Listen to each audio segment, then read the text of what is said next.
Tonight, the search continues for answers following that deadly explosion at a fireworks facility in Esparto. Thank you for joining us at 6. I'm Cecil Hannibal. The Yolo County Sheriff's Office confirming that 7 bodies have been located at the explosion site, but have not yet been recovered.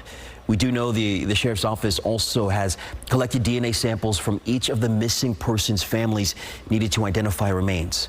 Earlier today, the Yolo County Sheriff's Office starting the process of removing remaining explosives from that site.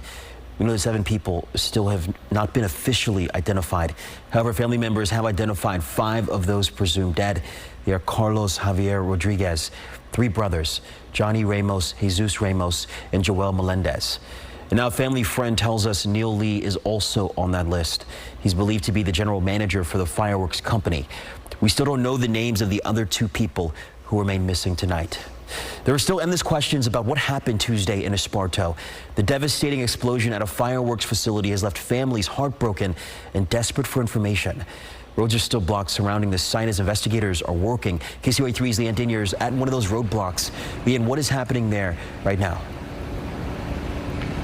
Well, within the last hour, loved ones of Joel Melendez, also known as Junior, arrived here at the roadblock. I just spoke with his mother. She told us she just needs to know what happened to her son.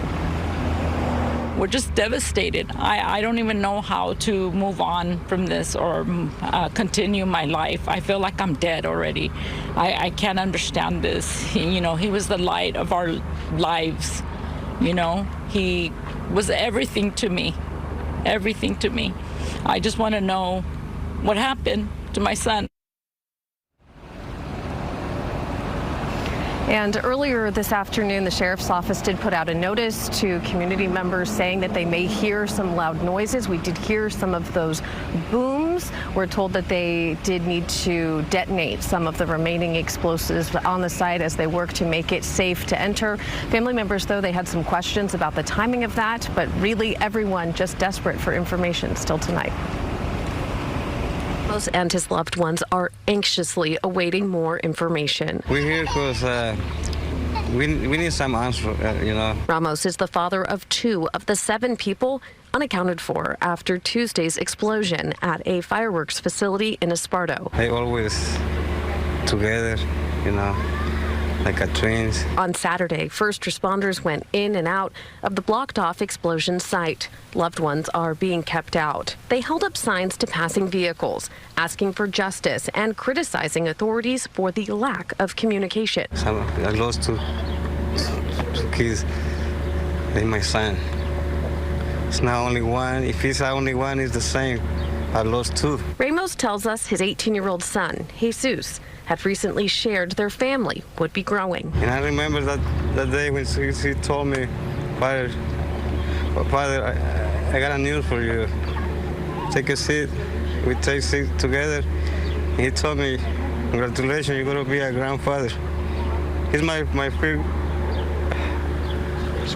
grandson. 5 days after the explosion, this family is grieving while holding on to hope more information comes soon. We need an answer. That's all. That's all we need.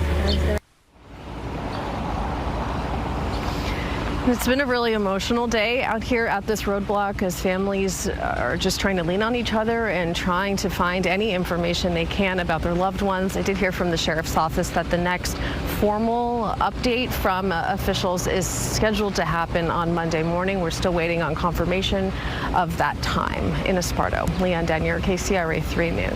Leanne, thank you for the update tonight.